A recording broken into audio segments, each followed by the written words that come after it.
Hello, നമ്മളിന്ന് ഉണ്ടാക്കുന്നത് ഒരു ഇളവങ്ക വെച്ചിട്ടൊരു മോരുകറിയാണ്. ആദ്യം ഇളവങ്ക എടുക്കണം. അത് നമ്മൾ ചെറിയ പീസായിട്ട് അരിയണം. അതൊന്ന് കഷ്ണങ്ങളാക്കിയതിന് ശേഷം നന്നായിട്ടൊന്ന് കഴുകി ഒരു ചട്ടിയിൽ ഇളവങ്ക ഇട്ട് അതിലേക്ക് ഒരു സ്പൂൺ ഉപ്പ്, കുറച്ച് മഞ്ഞൾപ്പൊടി പാകത്തിന് എടുത്തിട്ട് കുറച്ച് വെള്ളം കൂടി ഒഴിച്ച് നമുക്ക് വേവിക്കാനായിട്ട് വെക്കാം.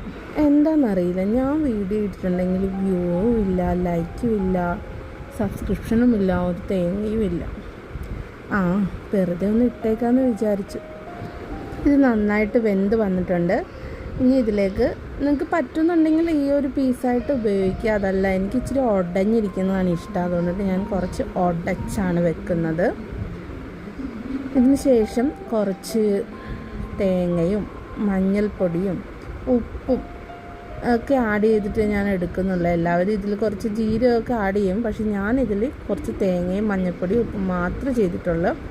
ഇതൊന്ന് അരച്ചെടുത്തിട്ട് നമുക്ക് മിക്സിയിലിട്ട് അരച്ചു. ഇനി ഇത് നമുക്ക് ഇതിലേക്ക് ആഡ് ചെയ്യാം. ഇതിലേക്ക് ഇട്ടിട്ട് നമ്മൾ നന്നായിട്ടൊന്ന് ഇളക്കിയതിന് ശേഷം ചെറുതായിട്ടൊന്ന് ആ ഒരു പച്ചമണം മാറുന്നത് വരെ ഒന്ന് വേവിച്ചാൽ മതിയാവും. അതിനുശേഷം നിങ്ങൾക്ക് വേണമെന്നുണ്ടെങ്കിൽ ഇങ്ങനെ ഒരു പരുവത്തിലെടുക്കുക, അല്ലെങ്കിൽ ഇച്ചിരി കൂടി വെള്ളം ചേർക്കുക.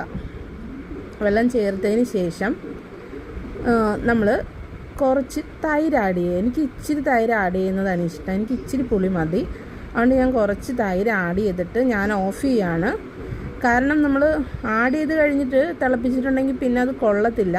അതുകൊണ്ട് നമ്മളത് ഓഫ് ചെയ്തിട്ട് നമുക്ക് താളിക്കാനുള്ള പരിപാടി ചെയ്യാം. എണ്ണ ഒഴിച്ച് കടുക് പൊട്ടിച്ച് കുറച്ച് ഉലുവ കൂടി ഇട്ട് അതിലേക്ക് കുറച്ച് വേപ്പിലയും കൂടി ഇട്ടിട്ട് ഞാൻ കറിയിലേക്ക് ഇട്ട് മിക്സ് ചെയ്ത് ഇതാണ് എൻ്റെ ഫൈനലായിട്ടുള്ള ഇളവങ്ക മോര് കറി. നിങ്ങൾക്ക് ഇഷ്ടമായെങ്കിൽ